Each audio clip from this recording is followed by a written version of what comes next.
having stepped back and look at it, one or two things to do, one of which involves the use of a lump of wood.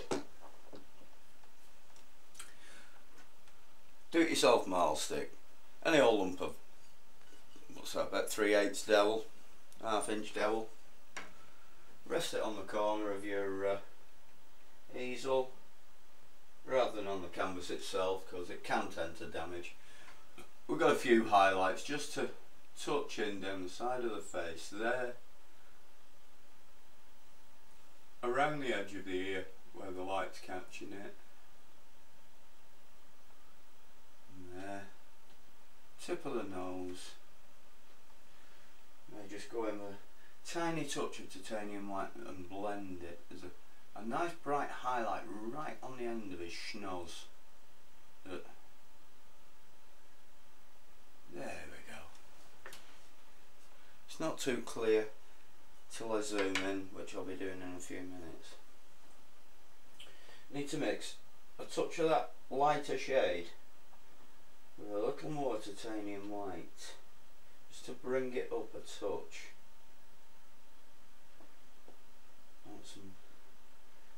He's got some really sharp highlight right above his eyebrows, and it's time to go in with a touch of highlight. If you look on the photograph here, just there across his brow and the centre of his forehead, so just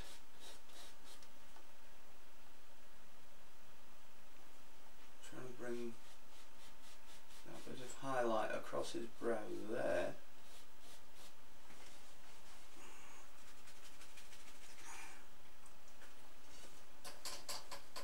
Give that brush another quick wish.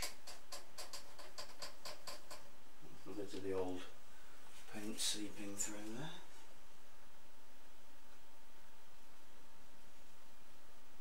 It's very, very pale. Very pale. But almost pure titanium white, because you can blend it on the canvas. Your paint's still wet. Come into the brow line and just bring it in, fade it out.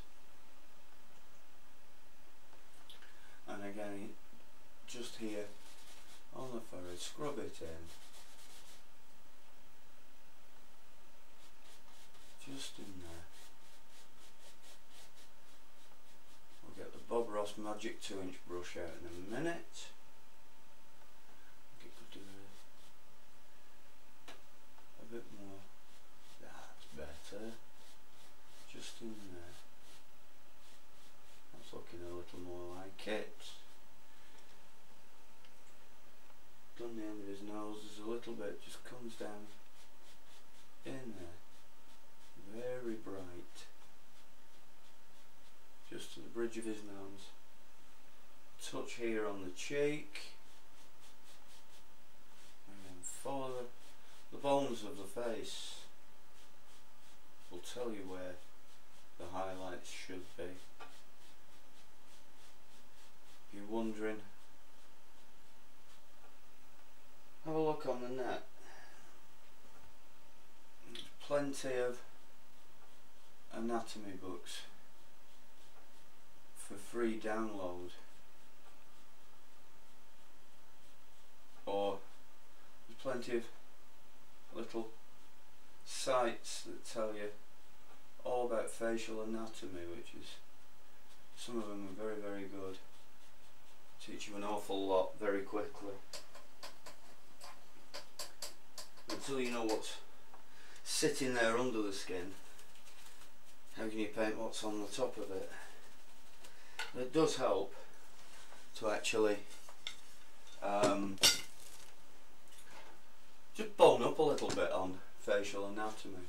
And again, 2 hairs and some hair, and just basically blend the highlights down. You don't want them too stark.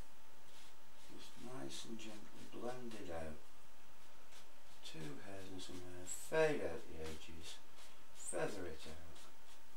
And again, across across the brow. Feather it out, but don't lose that separator there, because that is part of the brow. Just bring it around. Slight indentation there, so Danny had a very bad car smash many years ago, and it left him with quite a few strange scars.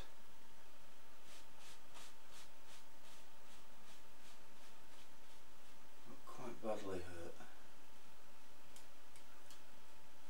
Yeah, just elbow brush, you know, hardly move the brush. Just little circles. Brush seems to be moving a lot, but it isn't. Just round the nostril, under the eye, and same on this side. Into the nose, down to the nostril, up and around the cheek. You ladies will know what I mean when I say you're applying blusher.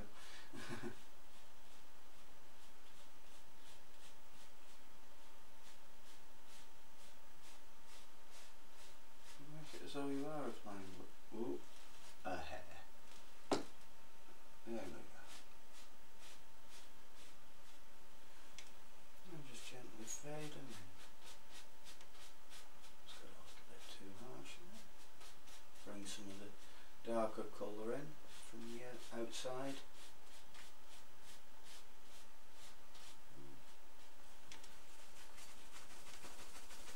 Give that a quick wipe. There we go.